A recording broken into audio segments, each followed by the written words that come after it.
If your right Nintendo Switch Joy-Con isn't working, like it won't connect, charge, or respond when attached to your Switch, it's usually caused by a loose rail, dirt on the connector, or a system glitch.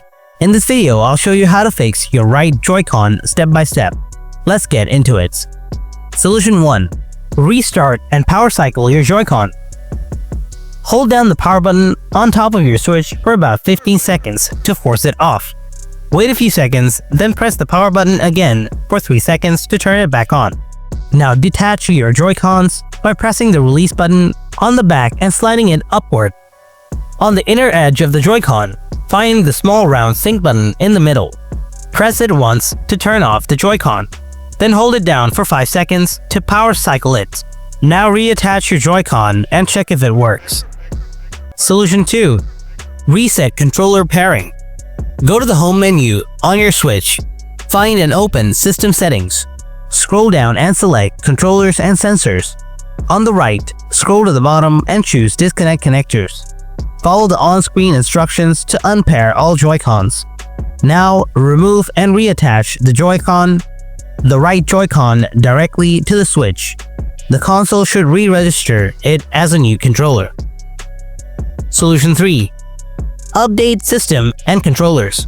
From the home menu, go to System Settings. Then go to System in the bottom of System Settings. Choose System Update. Make sure your Switch is on the latest firmware. Then go to Controllers and Sensors and select Update Controllers. If your right Joy-Con had a connection issue, this update may fix it. Solution 4. Clean the Joy-Con and Switch rails. Detach the right Joy-Con. Look closely at the metal rail connectors on the Joy-Con side and the Switch console slots. Use a dry, soft toothbrush, microfiber cloth, or cotton swab to clean any dust or dirt. Don't use water. Moisture can damage the connectors.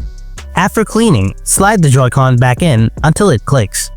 You should see the connection animation pop up on screen. If not, gently wiggle the Joy-Con up and down to check for loose or misaligned connections. And that's how you can fix a right Joy-Con that's not working on your Nintendo Switch. If your problem persists, try to attach the Joy-Con to another Switch to see if it works there. If even that doesn't work, the Joy-Con may need professional repair or replacement. If this video helped you out, then be sure to hit that like button and subscribe for more easy Nintendo fixes. Thanks for watching. I'll see you in the next video. Until then, stay tuned and take care.